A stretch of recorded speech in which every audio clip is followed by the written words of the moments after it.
La croissance, c'est pas forcément le plus difficile à définir. Ça peut être la croissance du chiffre d'affaires. Alors c'est mieux de notre point de vue quand c'est la croissance organique. C'est encore mieux quand c'est la croissance des bénéfices. Mais finalement, dans notre approche, c'est comme geste, ce qui est le plus important avant la croissance, c'est la notion de qualité. Et là, c'est plus difficile à définir. On peut le définir rapidement. On peut dire que ce seraient des sociétés pas trop sensibles au cycle économique, d'une part. Donc, ça exclut généralement certains métiers, certains secteurs. Et ça a également des sociétés pas trop sensibles à la concurrence. Donc là, ça touche à la notion de barrière d'entrée, qui fait, en fait, c'est important que c'est cette notion de qualité qui permet après de développer notre approche d'achat-conservation.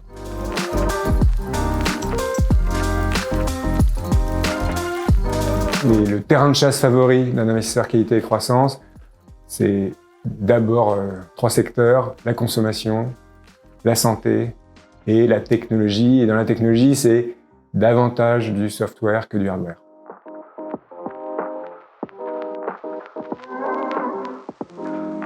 Alors, les moteurs de performance, pour nous, à moyen long terme, il n'y en a véritablement qu'un qui est sain, c'est la croissance des bénéfices.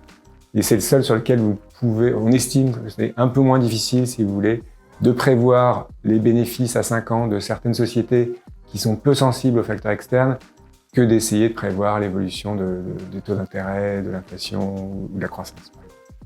Parce qu'on sait, pourquoi on fait ça? Parce qu'on sait qu'à moyen long terme, les bénéfices convergent vers les cours de bourse. Donc on se raccroche à ça.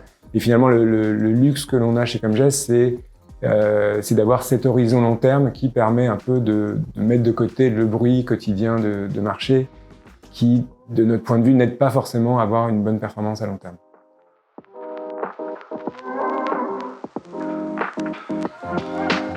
Alors, il y a la sensibilité des sociétés d'un point de vue microéconomique, donc d'un point de vue croissance des bénéfices. Ça, la sensibilité est assez faible, pour répondre de façon courte à la question, parce que l'action est un actif nominal qui passe l'inflation dans le temps. On pense comme geste que c'est encore plus vrai pour nos sociétés de qualité, qui ont des barrières d'entrée plus fortes. Maintenant, d'un point de vue valorisation, l'inflation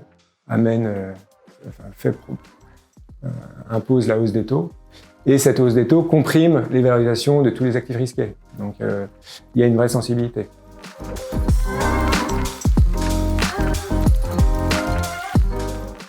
Alors, les valorisations, ça dépend, c'est compliqué parce que ça dépend de plusieurs éléments, dont certains qu'on ne maîtrise pas.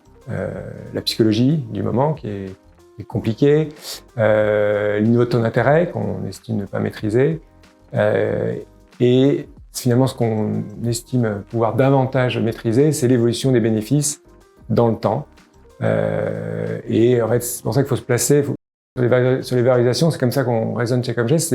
On se demande pas ce qui est bon marché aujourd'hui, mais on se demande plutôt ce qui va être bon marché dans 5 ans. Il y a cette croissance des bénéfices, tout en gardant à l'esprit que finalement le meilleur moyen comme personne n'a la réponse, la seule solution de notre point de vue, pas nouvelle, mais c'est éventuellement quand vous pouvez investir, de le faire en plusieurs fois dans le temps pour lisser votre point d'entrée.